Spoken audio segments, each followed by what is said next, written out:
I like Josh Rosen. I'm not saying the man is a superstar, but I like him. I just feel like he didn't get it up.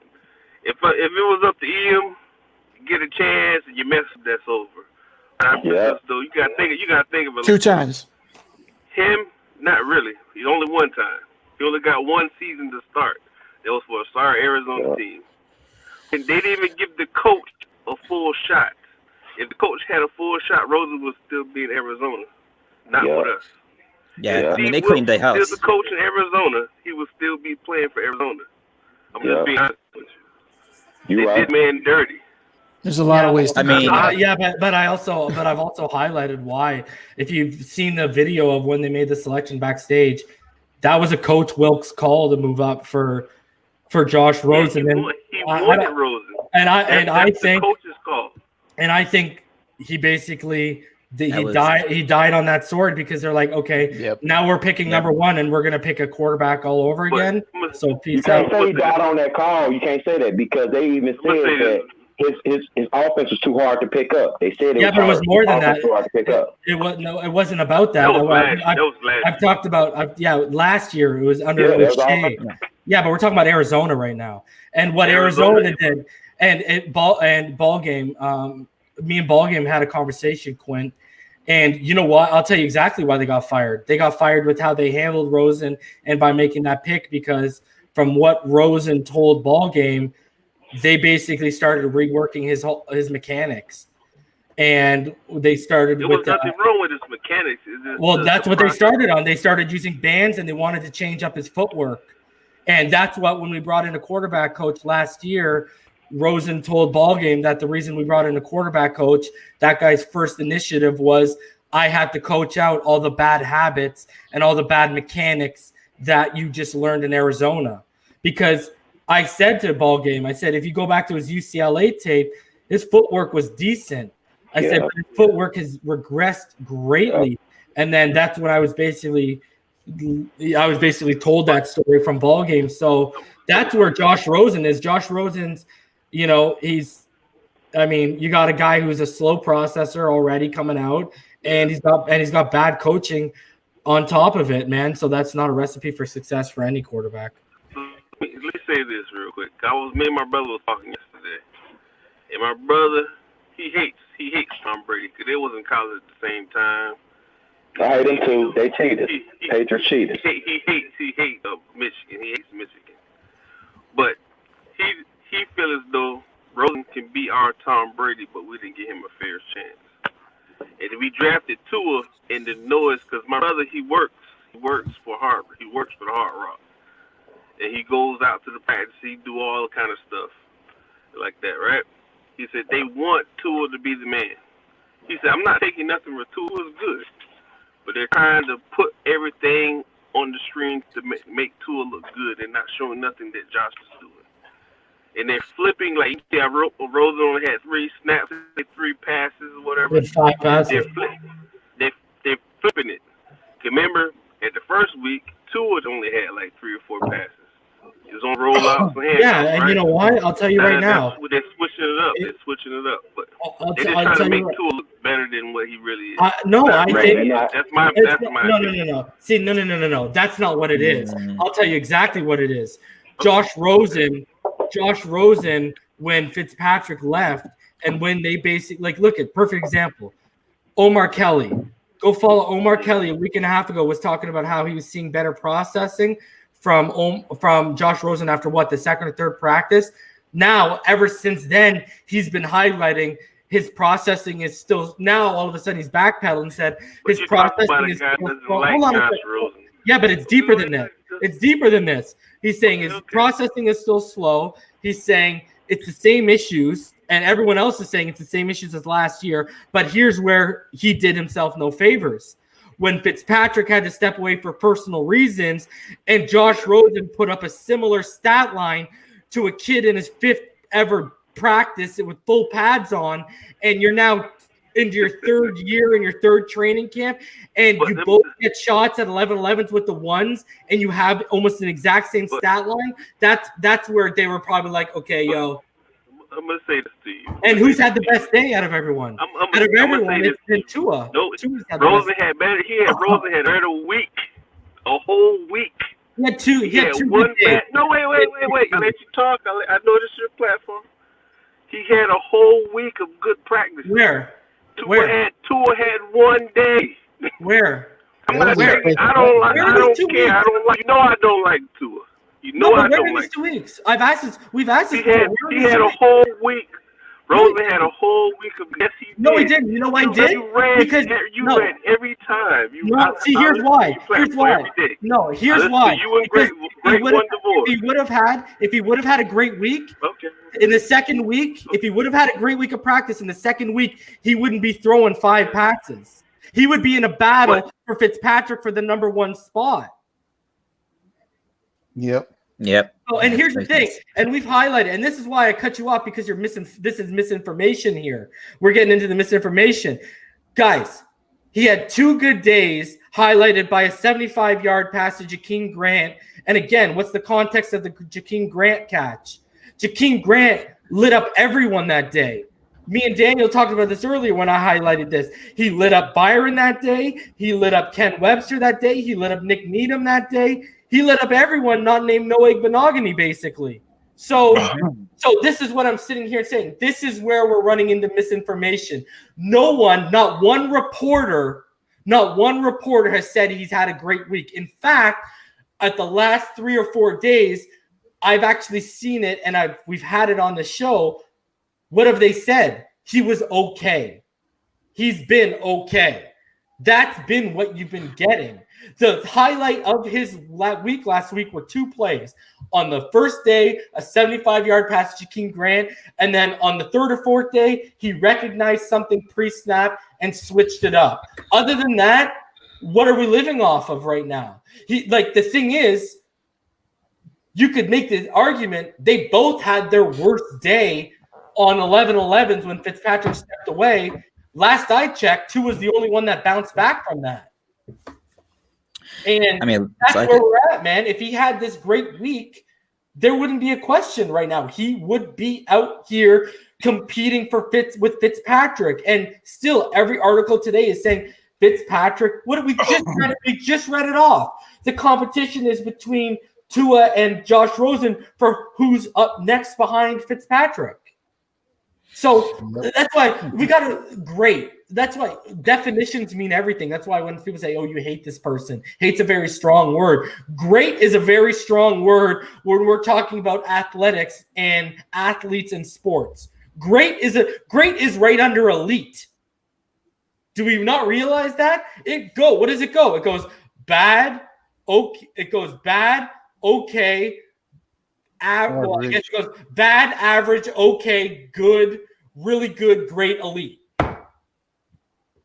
How you doing, Reason? How you doing, Reason?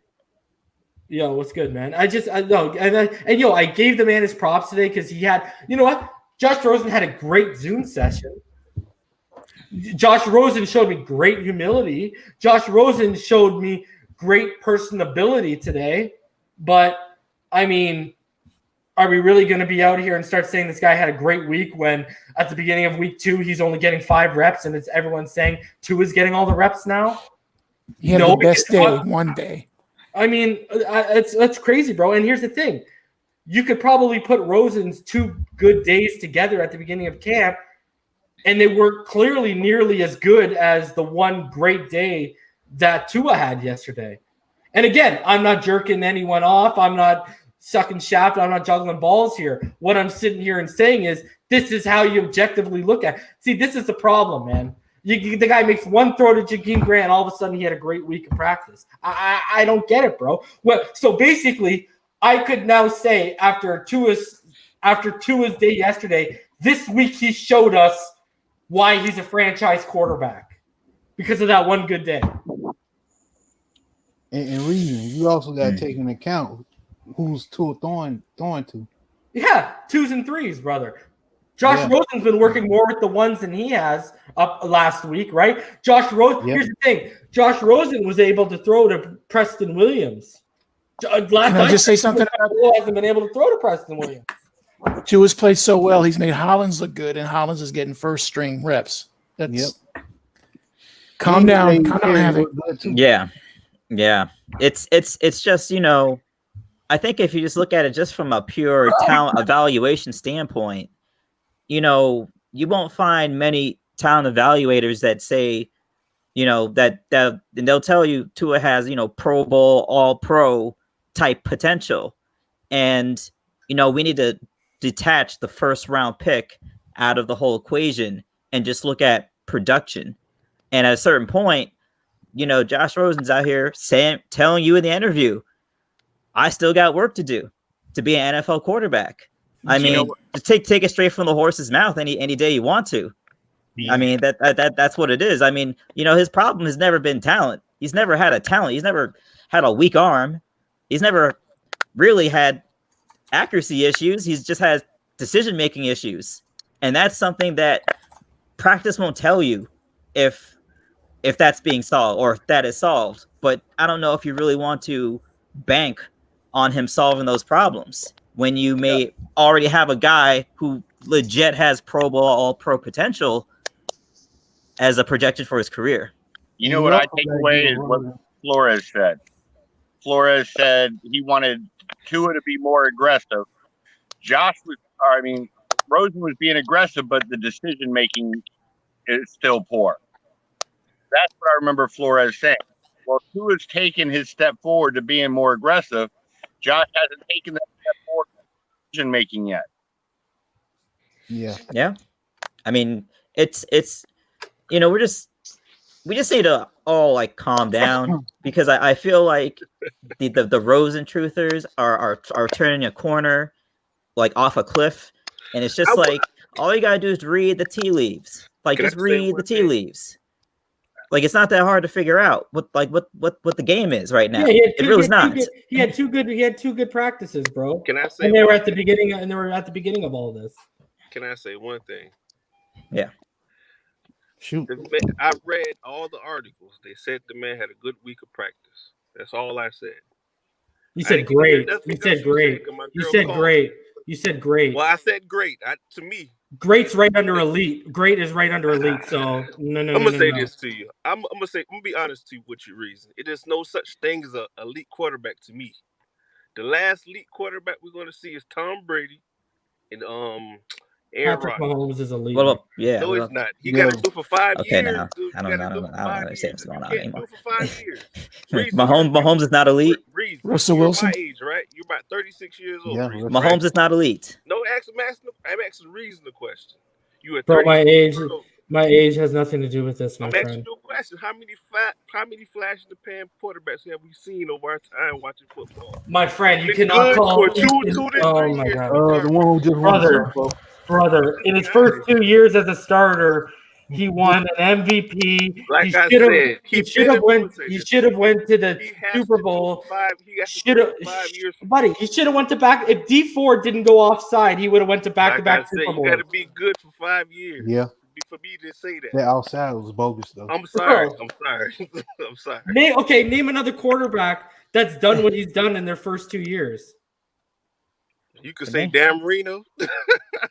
Hall of Famer. Dan Marino did not win an MVP. No, you can't. No, you can't. He because made the team better. He made Dan Marino made teams better. Dude, again, misinformation. You cannot come. Dude, did Dan Marino ever win a Super Bowl? No. Yes, it's a different level. This guy won an MVP, should have went to a Super Bowl if it wasn't for D Ford. So literally it wasn't his fault. And then the next year he came back and he won a Super Bowl against that San Francisco defense. This is arguably one of the best in the last 10 years. So guess what? I hate to be the one to break it to everyone, but he's had a better start to his career than Dan Marino could ever dreamed of. I hate to be the guy threw for over. Here's another thing. For over 50 touchdowns. He threw for over 50 touchdowns. Dan Marino didn't throw for over 50 touchdowns in his first 2 years. He threw 49. So, no, what you're seeing in the first 2 years is unprecedented. So, no, you cannot get a pass on that by any means at all. This Hey, five, don't. you know what? And you know what? You can't do your 5-year nonsense because in year three, yeah, I just can't listen to someone actually say that. I can't take you, bro. I can't take you serious if you talk about the. I can't take you. Oh, bro, I can't take you serious when it comes to the quarterback position if that's your stance, bro. Because here's my thing to you, bro. Here's my thing to you. He could have done what he just did in the first 2 years, and he could get his knee blown out in the third year. And so you're gonna hold that against him? Can he come to last year's Dolphin team and do the same thing he did for the Chiefs? Totally different more than personnel. 5 games. Totally different personnel. The quarterback supposed to make the team better. The whole offense is better in Kansas City. The line is better. The tight end is better. The wide receivers is better. The whole team is better. Like I said, it's a team game. It's a team game. I know that. So then, by that logic, Marino wasn't that great either. But what you never said, you just said, like I said, it's a team game. You never said that, bro. My opinion, reason. That is my opinion. No, your opinion's changing by the minute, my friend. You're getting all upset for no reason. Because you don't make any sense, bro. Because you make no sense. Pressure high for no reason. No, man, because I don't like people. I don't like people who don't know what they're talking about. I don't like people. Yeah, but I get it. But it's also my. But it's also my platform. Check what? Buddy, but it's also my platform, and I got rid of Pete for the same thing. I don't like people who come out here and don't know what they're talking about and misinform, bro. That's what I don't like, bro. And that whole comparison with Dan Marino and Mahomes, bro, you want to call Dan Marino elite, yet Mahomes has done more than Dan Marino did arguably in his whole career, if you want to include the Super Bowl, in his first 2 years, and that's not elite? Bro, I got to ask you, bro, two things. A, what planet are you living on? And B, what dispensary are you getting your ganja from? Because obviously, I don't smoke weed, man. I don't do that. Well, bro, you gotta put. There must be some kind of glass pipe going on with that. I don't know, bro. My mind is not clouded. I know what I'm talking about. That's not, bro. Your mind. My opinion, reason. Yeah, and your opinion's wrong, bro. I hate to be the one telling you that. We're Dolphin fans. People gonna say, "Why the hell are we Dolphin fans? We suck for 20 years." No, but here's the thing. You're reason. You know, I have nothing but love for you, but you're arguing about nothing for my opinion. That is your opinion. Yeah, it's a subjective. I just told you. It's a subjective opinion that's wrong, and that could be easily discredited. That's my opinion. That's what I see as true. And it's wrong. And I'm gonna ask you a question. If you do something, it's uninformed and it's wrong. You do it all the time. That means that's her opinion of you. What is it? Here's the difference with opinions with real life, with your marital situation, and opinions with sports. Is there's trophies? See, here's again. That's great. I'm clapping for you that you gave your opinion. But here's the difference between marital opinions and sports opinions. With marital opinions, what do you got? Some books that some Joe Schmo you never read, that you've never met, that wrote that you go off. But with sports, what's the beautiful thing about sports and how you can discredit opinions? Analytics, stats, film, and championships and trophies. So again, you make this Dan Marino comparison to Mahomes comparison, which is you can't even make the comparison because in the first 2 years, you can make the legitimate argument he's done more than Dan Marino did on Super Bowl alone. Second of all, when you go over here to dog, and even you want to go past it, scout, you want to go past stats, you want to go past film, bro, you couldn't find an amateur scout, let alone a NFL scout, that would even come into the same realm of existence or a universe as that opinion.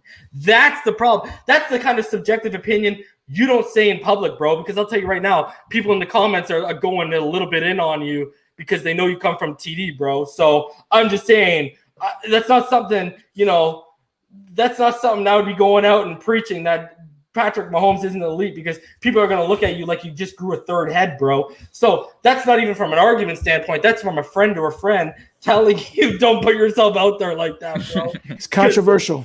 It's more than controversial. It's here's the thing. It's too easy to discredit. That's your problem with that. Hey, name another quarterback in his first 2 years to win an MVP, a Super Bowl, and a Super Bowl MVP. They don't exist. There's only one. Exactly. It's not in 2 years. Like I think it covers Montana, but dude, he's transcendent. Everyone knows he's transcendent. I'm just looking out for you, bro. I'm just looking out for you. When Mahomes is at his best, go to the Hall of Fame for the first 2 years. What if he falls off tomorrow? What are you gonna be the Hall of Fame for the past 2 years? Dude, I just said if he blows out his I mean, if he gets injured, if he gets injured, then I mean you have to have a certain amount of time to be in the Hall of Fame. But he would have been known as a guy who would have been in the Hall of Fame if he gets injured. Yeah, like it's really there's no doubt about it. And when is Mahomes at his best? When the play breaks down and he's outside and making throw. He's the best at football. Like literally, just like I see things differently than everybody else is seeing it. Like those dudes just don't grow on trees, and he's one of those dudes. He's that dude. I didn't even know there was a controversy over whether Mahomes was that dude. I assumed everyone thought he was. And I agree with what Larry's saying. Larry said in the comments, and Larry's right. The one thing that you can say about Mahomes, and really the only one I could say, only two other guys I could say probably right now, are Rodgers and Brady, and you could add Mahomes to the list. Those are probably the only three guys that play in someone's like whose thing is it? It's Quentin Riddle's. Those are Rodgers, Brady, and Patrick Mahomes are, and I know Larry pointed out Patrick Mahomes, but I'll add Rodgers and Brady to the list. Those are probably the only three names you could name out of the 2000s and the 2010s that could have survived in the Marino era. And it's because Mahomes sees the field like how Marino saw it. His anticipation skills. He sees things before they happen. That's what separated him. Hey, Reason, I could add one more to that list. I could say Peyton Manning too. Oh, yeah, sorry, Peyton Manning. My bad. Yeah. You're right. Yo, Daniel, you've been muted. I don't know. I tried unmuting you, bro, but you're muted. Quinn, you got some like weird feedback going on right now. Some like alien static noise going on. But yeah, Daniel, you're muted, bro. You muted yourself. I don't know what's going on, bro. I tried unmuting you, Daniel, but you muted yourself. And it's because I can't unmute guests that mute themselves. So, like Pyro's muted himself right now. I'm just gonna remove the guys. Quint, no, not Kick. I'm just gonna remove. If you want to unmute yourself, Pyro, then you can come on. Yo, Quint, you got some feedback you got to figure out, bro. If you're gonna come back on, some like weird alien thing going on. Anyways, that was way too exciting for a man. That was off the walls like that for the first 45 minutes. Man, dude, that was like the rubber house. Reason I want to fight with you, dude. Come on, let's fight. Dog, I'm actually out here. Dan Marino can't throw. Dude, I'm actually out. The fact that I'm actually spending my Tuesday night defending whether Byron Jones can lock down corners or whether Patrick Mahomes is elite. Oh my Lord! You tell me Byron Jones got that contract? Byron Jones is the only corner who locked Thomas down. You tell me Byron Jones is an all-pro because guarding 2s and 3? Come on, man. Byron Jones locked down Thomas, Hopkins. The numbers out there show it. Come on, man. And then this whole Mahomes if Mahomes is not elite, then elite does not exist. Elite as a classification does not exist. If Patrick Mahomes, who threw 52 touchdowns in his first season and won a Super Bowl MVP, his second season, if he is not elite, should be going for his third title. Should be going for his third title. Elite does not exist if that is not elite. Yeah. I mean, I was literally speechless. I was literally speechless. He probably would have won that first one too. Like, let's not get ourselves. Yeah, man. Yeah. D4 can't stop it. Rhino, have I there's been no super chat, right? Because I haven't had it open. Not that I've seen, no. Okay, I do want to shout out. No, there was one like an hour ago though. It was $5 by Shake. Okay, shout out to Shake Money for the $5 super chat donation, and shout out to David Cousins for the $5 PayPal donation. Yeah, guys. Yo, it's been really reason the Canadian rabbit like 8 Mile. Yeah, bro. I don't bro. Mahomes, I never thought I would ever argue with anyone over whether Mahomes is a lead or not. And my problem is, shout out to the homie Quint Riddle. I'm actually trying to help you out, bro, because some things you probably shouldn't say, around sports fans. And Mahomes not being elite probably falls under that category because honestly, bro, that's like saying Babe Ruth in his early years wasn't elite, bro. Now you've got everyone questioning your ability to evaluate a quarterback and your credibility as and your eyes credibility as when it watches the game, bro. So that's just me looking out for you, bro. That's opinion. Like, you know, I used to tell people, and I would go out, bro, and I'd get lambasted for it. I thought Brett Favre was overrated. Now, the only reason what I would hold on to is because of how careless he was with the ball. Yeah, that's it. But that was basically all I didn't out here. Like, but obviously I've seen. Can any one of us argue that even when he went to Minnesota, Favre but he played at an elite level that year, right? He took him to the championship. He got arm talent. So, like, can I say this? They got bounty gated. Reason, can I say this real quick? I don't understand why the Dolphin fandom want us to hate us having two good quarterbacks. I don't. Can somebody tell me that? Can somebody please tell me the reason why everybody want Tua to be so much better than Rosen? Okay, I understand us not having two good quarterbacks. Daniel, we have two good quarterbacks on the team. We're Dolphins. We want talent on the team. I'll tell you right now. I will tell you right now why this is okay. Listen. So I joined the YouTube community back in October. Okay, and I basically came out and I basically was one of the people on that other platform leading the charge for Tua Tagovailoa. Okay, now. At the same time, I was getting a ton of pushback from these Rosen people, okay? So what happened was, and this is literally what happened, and this is now leaked over into all these social media like outlets. What happened was you literally got a divide of, okay, because no one can deny Josh Rosen's film in his first 2 years is absolute trash. Like, it's a coaster, bro. Put it on a CD, and it's a coaster for your drink, all right? It's college, real quick reason. Are you talking about because we can't judge him off what we seen off the Cardinals? They was the number one sorry team. Of course we can judge him. Of course you can. Do that, bro. Here's the thing. Why not? Tell me the offensive lineman. Name me one. Did he get paid? Did he get paid? Did he play games? Was he starting? Was he throwing the ball? Offensive lineman that was on the team. Rosen Reasons went over this. The 10th game, he's still playing with good people. Why not? You have to at least name me one offensive lineman because for you to dude, I can't remember my name sometimes. Okay, buddy, they had RJ Humphreys up to week 10 who just got extended, bro. Exactly like you said. When did they have? When did he played 6 games with his whole offensive line, bro. I've put the. So you're gonna judge the offensive line? You gonna judge the offense? You gonna judge the offensive player like that? Get lost in the yeah, because guess what? This is what happens.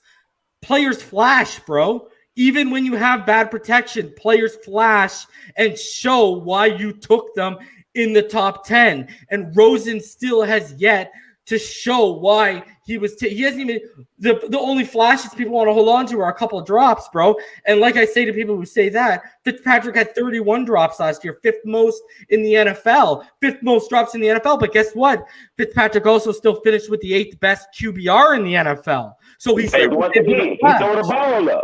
ball up. So what? That's not true at all. I've highlighted Devontae Parker against Stephon Gilmore. There were back shoulder throws. There were in routes. There were sideline routes. It was not just high point. He had maybe 2 high point catches out of about 8 or 9 in that one. With your eyes, Reason. With that last drive, with your eyes, we had 3 catches with Devontae Parker. Was not all of those 3 catches were not body catches, or was he wide open and he's catching passes when he's catching back on a route wide open, or was he catching those passes that you're talking about against Stephon Gilmore, who was the number 1 defensive player last year? He got rated that last year. They took him to town, bro. And like I've highlighted this, bro. I brought them up on the channel before, bro. I've shown the snaps, bro, and it was not only he beat him with his body, he beat him with his speed, and he beat him with his route running ability, bro. Coming back. No, because Devontae's turning into a complete receiver. That's what we saw happen in the last half of the season last year. Like that's what you saw start to happen. He was healthy and he started to take that leap. And Fitzpatrick game, it wasn't go routes. It wasn't fade and go routes. on that Patriots game. If we watch it back, the route that Dante Parker catch the ball in, was it fade and go routes or comeback routes?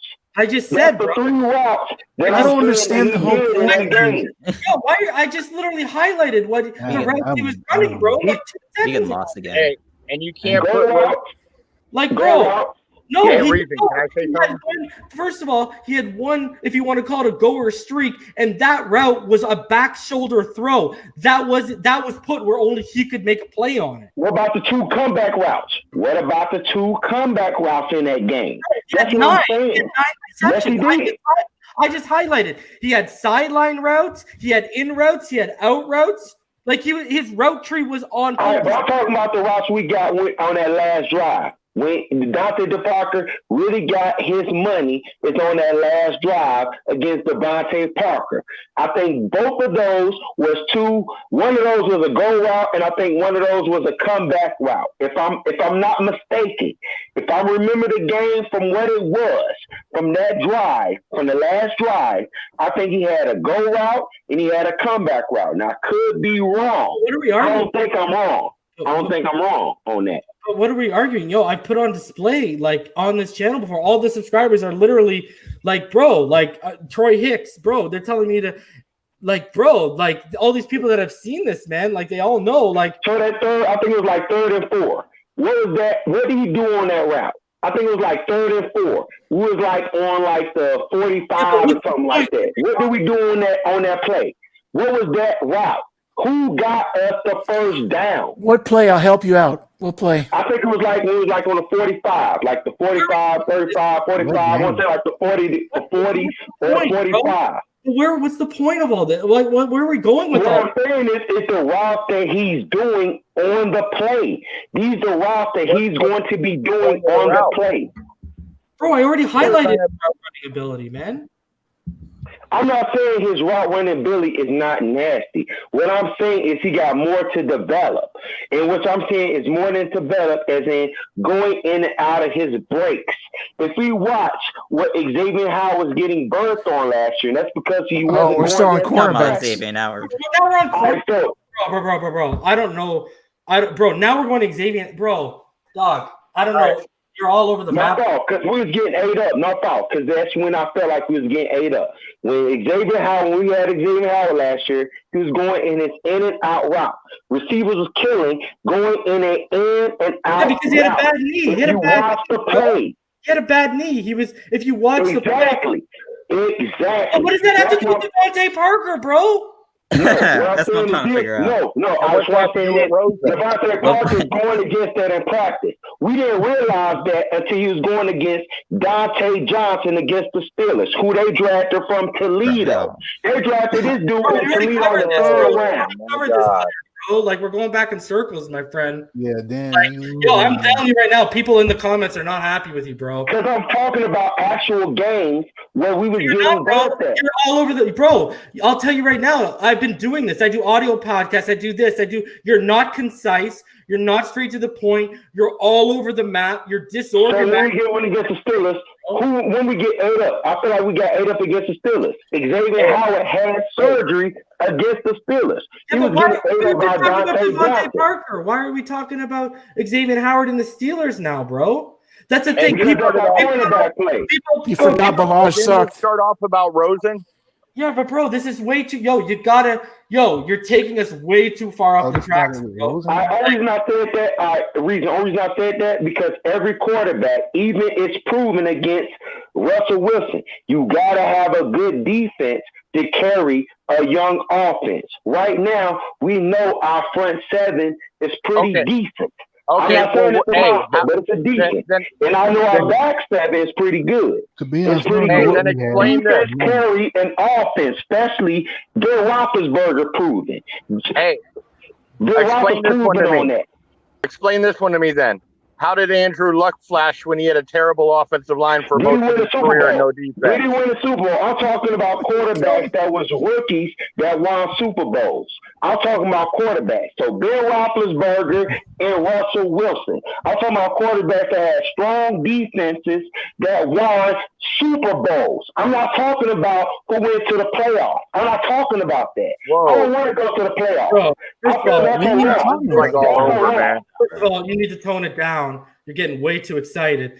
Second of all, bro, you're all over the map today, bro. Like, I'm going to tell you right now, bro, when you come on Future, bro, you got to make some notes, or you got to be way more concise and to the point, bro, because you're confusing my subscribers in the comments. To be honest, I'm not really liking the substance that's coming right now to the show, because it's kind of turning my show into a shit show for a sense. Others people aren't even getting able to talk because we don't know where you're going with all these points, and you're flip-flopping from here to there. I don't know how Devontae Parker segued into Xavier Howard. And I'll just finish this with say, because, bro, I am going to remove you for the night because I just want to have a little bit more of a substantial conversation going on, because this isn't really progressive. And all I'll say, bro, is, come back anytime. Like, obviously, that's cool. But I just, it's a little disorganized for my taste tonight, bro. And all I'll say, if you're still watching, is you can't really use Ben Roethlisberger and Russell Wilson, because you have the Legion of Boom, arguably top 3 defense in the 20 years. And that Polamalu led Steelers was probably in that top 3 in the last 20 years, or in at least in the top 5. Those are, that's like saying Trent Dilfer, that's like using Trent Dilfer's championship as an accolade to prop up his career, when we all know the defense he had behind him was legendary. And it wasn't even just that. You had Jerome Bettis and Marshawn Lynch busting it with that line that they had for run blocking. And Baltimore, you had Jamal Lewis. And you can kind of make an example of the 49ers. But it all started off with Rosen. Let's get back on the subject, bro, because I literally feel like we just wasted an hour of my show. and I'm not trying to be funny, bro. I'm not even friend. I was just watching. I'm funny, not funny. I was just listening. No. I'm not trying to be funny, bro. I'm just saying, like, I'm saying funny, not funny. Everyone's confused in this. Everyone's confused in the comments. It's all over the place. You guys see how I run my operation. I'm freaking concise. I'm organized. With everything I do. So, Daniel, you're welcome back next time, bro. You got to be a couple things. You got to be straight to the point. You got to be more concise, and you got to stay on topic. You can't be flip-flopping, because you're just going to confuse everyone, bro. Even if you are trying to make a good point. Again, that's me trying to help you out in terms of sounding better next time you come on or whatever. Guys, training camp thoughts, because I wanted to get everyone's thoughts on training camp, and we've totally gone off the rails here. So let's get some thoughts on training camp, what you guys thought today, what you guys are seeing in the second week so far, et cetera, et cetera. It's more of the same. I mean, it's moving along the way outside of the injuries. It's moving along the way you would think it's happening. I mean, I think people, who want to, rush to quick assumptions need to understand training camp is practice. Yeah. Like we're talking about practice out here. Now we're talking about the first week of practice. Yeah. Like we can't really make any determinations off of the first week of practice, especially when you look at the amount of turnover we've had on our roster. It's just not even like, just wait. This is why I keep saying, just wait till the last week of practice, and then you can start putting the chess pieces in the places and all that type of stuff. But to a certain point, it's moving along the way I thought. I mean, Tua, they seem to have a plan for him, and they're working the plan. I think, Fitz clearly is, looking to be their number one guy. And that's something we thought was going to happen before training camp started. So, Rosen is what it is. I mean, he's at this point, you got to strip that first round pick label off, and you just got to evaluate him on what he's giving you. And that's it. And in terms of the wide receivers, a lot of guys out for the COVID. I mean, we got a lot of guys battling out here. Cole, Hollins, Merritt. I thought Merritt was going to flash at some point, but he really hasn't been in the reports. But we'll see about that. Jennings, So, I mean, things are moving along the way I think they should. The O-line is a little not concerning, but, I thought Hunt was going to kind of be that guy right away, at least from the rookie class, and he's having some troubles. But, that's what training camp is for. You got to coach these guys up. You got to get them, you got to get them right. So for me, we just following the process right now. We ain't getting too high. We ain't getting too low. Yeah. I think last Friday was really interesting when Fitz had the day off and they were kind of like a little gun shy of what they wanted to say, what that was about. I think it was a planned time off. This is just pure conspiracy on my part. I think that they wanted to see what Rosen and how Tua would handle the day without Fitz being there to be the leader. Mm-hmm. Like not really a scrimmage, but kind of like a scrimmage. Who was going to take the team by the collar and lead them? And I don't think either of them led. And I think Fitz came back that Saturday and was like, this is my team. Yep. And I think at the beginning of the week, Rosen was kind of given a little bit of a nudge, and he kind of did okay that day. And then after that, maybe by the reports we're hearing, he didn't really progress beyond that. So I think with 7 days left, there's not enough time to flip the script again to put your 3 in the 2 and the 2 in the 3 spot. I think this is probably it. This is our spot, our quarterbacks. Yeah, and look at Jakeem Grant flashed day one, was flashed on everyone day one. Same with Josh Rosen, flashed on everyone day one. But this is why I keep saying, you gotta follow the process, because anyone can. These are all professional football players. They can all flash in one day, every single one of them. But it's about consistently just put good tape on, just consistently play well day by day, not flash one day and then it's kind of so the rest of the week, Mm-hmm. We're about to have EM going off on us twice, right? If Hollins makes it and starts, it'll be the same as when Tua got drafted, what he's going to do. All right. I remember saying in the beginning, the defense, I was excited, but it all came down to one player for me. And I've always said this since we drafted him, Davis in the middle. And the way it's sounding, he's blowing the lines up. And if he stays motivated and does this, our defense could easily become top 5. No, I agree, Brian. I mean, y'all know that next to Tua, Raekwon Davis was my favorite pick. When I hear the words annihilated being used for a rookie against guys who have been in the league, colorful. Bro, I love it. And I talked about this a little bit on the Gridiron Brawl earlier. A lot of people were worried about his leverage game. Even EM had pointed out his worry about his pad level, but I kept telling people, look at his length, look at his body, look at his athletic profile. It's Chris Jones. And what you said, look at his hands. His hands are key, bro. Like, here's the thing. The guy's 6'6", 6'7", but he plays with leverage like he's 6'2", 6'1". Did you hear the mic'd up video that the Dolphins put out yesterday? There was a guy standing next to Raekwon Davis, and he's like, "Dude, why are you so big? Dude, why are you so big?" He kept saying it over and over, and Raekwon's just walking back, pulling out a wedgie out of his butt, walking back over to the. It was hilarious. Dude. Another guy like that, Robert Hunt. He makes the other offensive lineman look small outside of Kinley. But I mean, Robert Hunt just looks like just a tree out there, Here's the thing about Davis, though, because if Davis doesn't shine, we are stuck with Godchild playing the 0, and I don't like that at all. Because of the simple fact, with Wilkins losing the weight he did, they're putting him basically at end. Yeah, he's gonna set the edge. He will not be able to play the 0 tech this year. It would be either Godchild or Davis, and Davis needs to show up.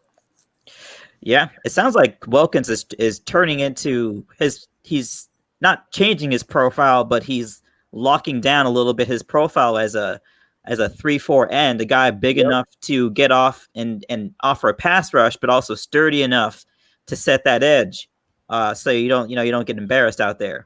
So that's a great look for Wilkins. Apparently, with Shaq Lawson, it wasn't.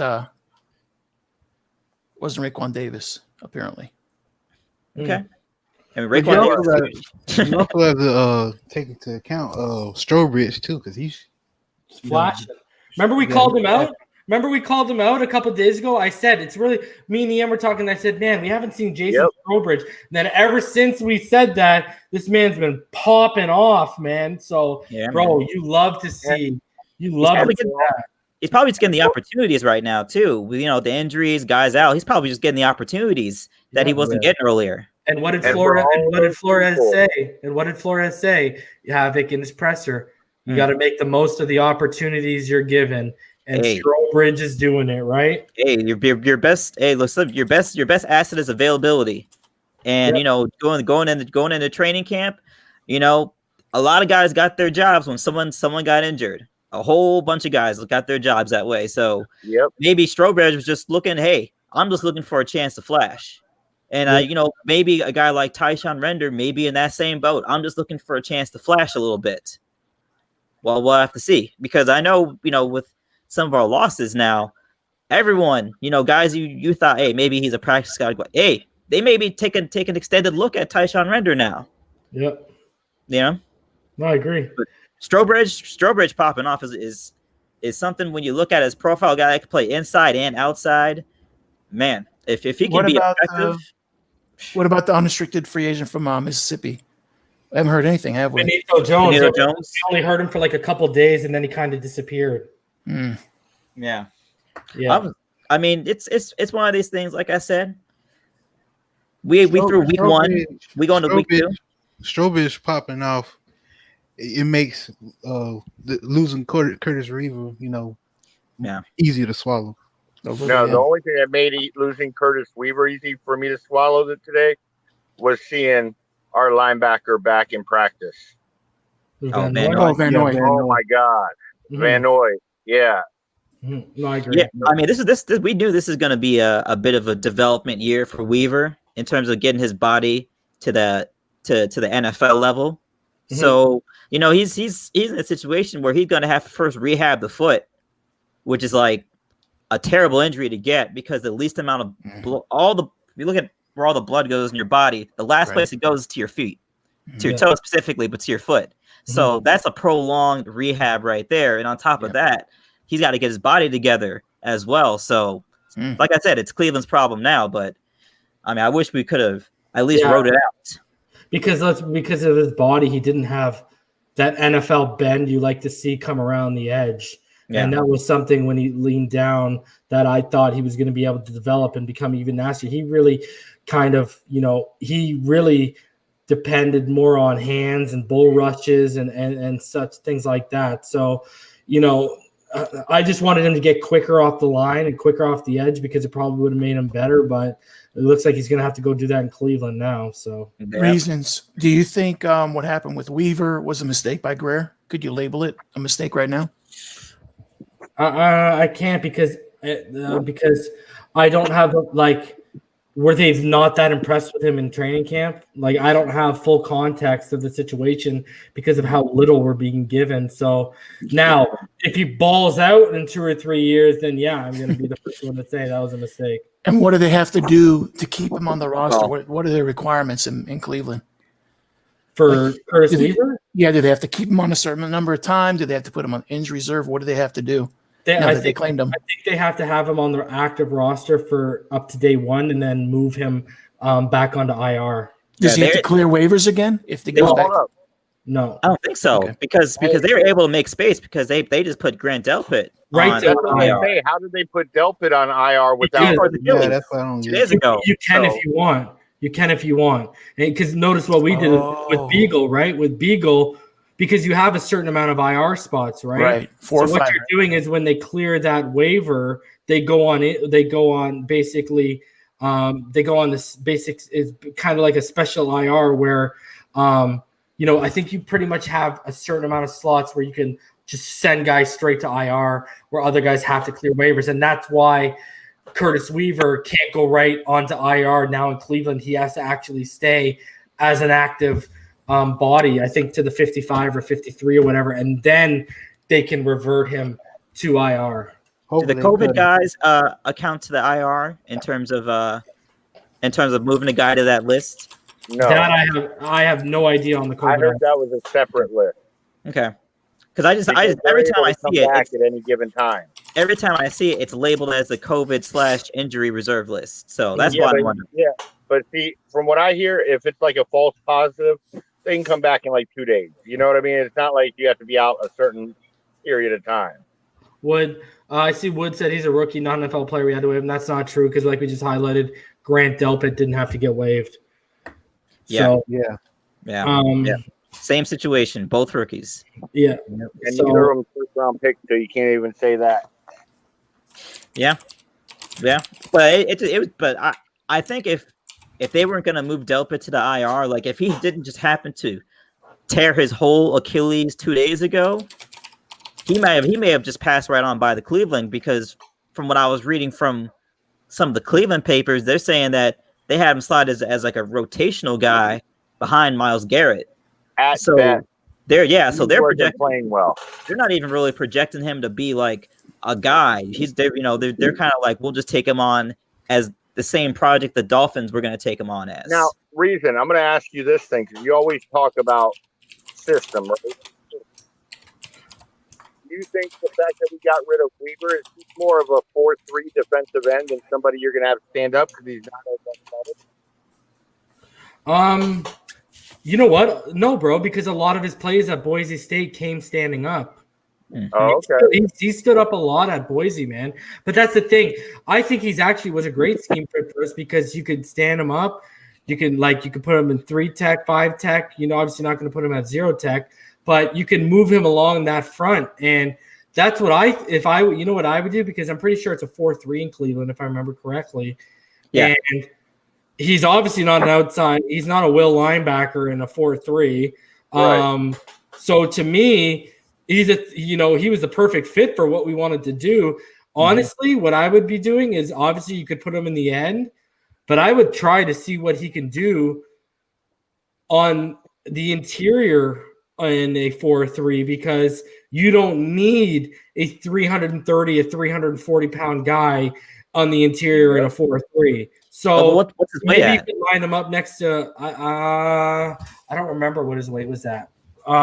But I think he was around Myles Garrett, 267, something like that. No, he's bigger than that. Okay. I don't have his. All right, that's why I was asking you. I know you did a lot of film, so that's why I was asking you on that one. Yeah. So, he has shed weight, man. He's down. He was about 290 at the combine. He's down to 265. Oh, there it goes. So you can't even put him on the inside now. Yeah. So he was going all in on being. You would have to get him around 285 to 295 for you to probably feel comfortable sticking him in there. 300 wouldn't be bad, but he's already got a weird frame. He's got a weird frame. He's got a weird body frame. If he puts on that weight, I don't know, man. Like, look at it.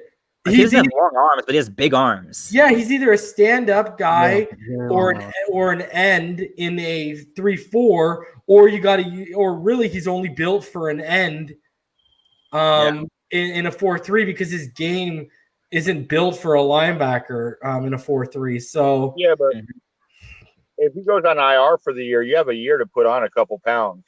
But he has to rehab from the foot injury, though. Yeah. So he's not even. It's going to be hard for him to even. That might be the concern. He might get too big. Yeah, it's going to be hard to do any type of training when you got a serious foot injury. Yeah. So and he's in this position where he basically needed a year at least to get his body into the right place. So the rehab is just going to move that timeline. So you can add another year on top of that. So here's a very important question. When do we expect the first fight? I say Thursday. Oh, in camp? Uh-huh. It's hard. They don't give us the tea. They give us highlights. We'll hear of it though. No, I mean like Baltimore had the fight and like clear footage. Like they're not even telling us about the dust-ups in these reports. That's true. It depends. If we sign Thomas at safety, we could have one real quick. Don't do that. Don't do that. Multiple. Don't do that. Multiple. All right, so I'm gonna. We're at 2 hours and 15-minute mark. Daniel sat backstage patiently, so I'll let him come on for final thoughts. Yo, Daniel. Rhino, we'll go through final thoughts, guys. All right, so just give me your final thoughts. You know what I'm saying, Todd. I'm looking at you. All right, Rhino, Papa, go ahead. Just another day, another step forward, and I feel good. I feel bad about Weaver, but overall, I feel really good. The heading of the team, Flo's doing a good job, in my opinion.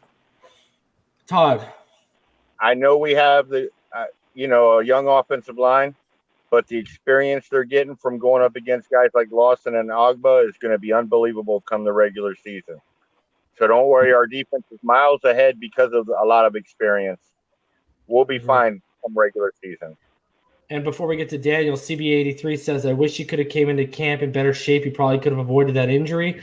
True. And Tranquilize says, I saw a report that the Rams also wanted Curtis Weaver. Daniel, go ahead, brother.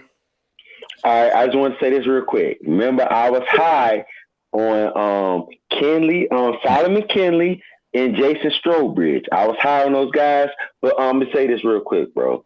We got two quarterbacks. We are all Dolphins fans. I want us all to be happy that we got two quarterbacks that's showing us talent in the practice and preseason. We should be grateful that we have two quarterbacks showing us talent. I don't care who starts. I just want one of them to start over old-ass Fitzpatrick, who's been in the league for about 11 to 12 years. I want one of those two to be able to start over him, but I feel happy that we have two quarterbacks for the Miami Dolphins that we can talk about that are accelerating and that is doing good in the offense and that's progressing. I do appreciate that. Yo, Reason, Rhino, and Havoc, other people, I don't know y'all name, but and EM, thank you, bro. I appreciate that. Thank you. You the man. Yeah, you're a good dude, bro. I didn't finish my thought earlier because when you went off track, but I wanted to tell you earlier when you because you were kind of confused about why there's so much hate, like why there's so much divide. And what I was trying to explain to you earlier is like, since I came into this thing, like back in October, it was like people like, it was such a weird stance. Like a guy from haters. No, here's the thing. Like, if you like Tua and you didn't like Josh Rosen's professional tape, you're all of a sudden a Tua dick rider and you're a Josh Rosen hater, and they made it personal, and it trickled over to social media, and you even saw it with some people who wanted Herbert. It was like really one of the most divisive things we've had in the Dolphins community over the last couple of years, the whole quarterback situation. And me and EM were just basically in the field of, the film tells us Tua Tagovailoa has the ability to be transcendent, and the NFL film tells us that Josh Rosen didn't improve on his flaws that he had coming out of college. And like I've highlighted before, he was an average processor at best at college, and usually when you get an average processor come to the next level, they become bad processors. Just like elite or really good processors at college become good or average processors when they make that next leap, because the game's faster, the windows close quicker, you got to be sharper, et cetera, right? So it turned into this really big thing of, if you want Tua, you must hate Rosen. If you want Herbert, it's just like this whole thing. Let me say this, Reason, real quick. That's why I appreciate you. That's why I give you so much us, bro, because you give us fans to speak. And us fans, like if you were a fan of a Dolphins, like I love the Dolphins to the core, bro. And I'm happy. If you're a Dolphins fan, you want us to have two good quarterbacks. That's why I'm grateful that you give us a chance to speak, because you're right. The media will want us to fight between those two. I don't care. They both got Dolphins jerseys on. like one of them can get hurt. At least I know I got another one that can back up the other one that's just as good. So if we got you can't be mad if you got two quarterbacks that wear the Dolphins jersey.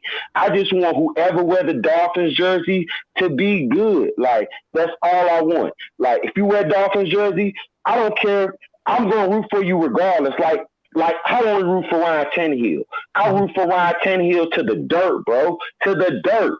So I'm going to do the same thing with Rosen and with my boy Tua. We got two quarterbacks on the squad. I'm not going to give, like I told you, Fitz, I'm not going to give him that much credit because we've seen what he can do. These dudes are young. They both got drafted high.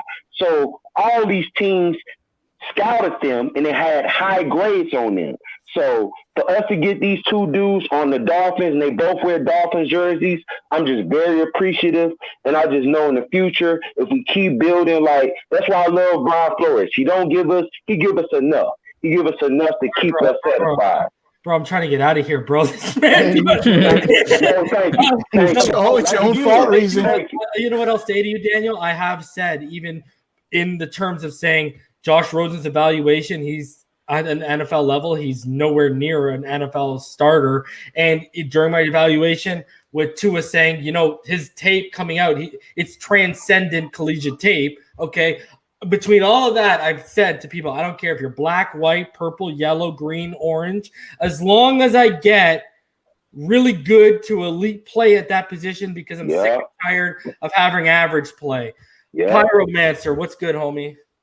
What's good, man? I've said it 1,000 times. I am pissed about losing Weaver, but seeing Strobridge, showing up, I'm glad about that because he was another one that I was looking out for. And somebody brought up Tyson Render, and I was like, well, I really forgot about him. And I didn't see him showing up, so yeah, he hasn't really shown up. Yeah, so I'm gonna look for him too. And about the Byron Jones thing, I honestly think he's just not a camp guy. Same like Wake. Wake wasn't a camp guy. He showed up when it's game day.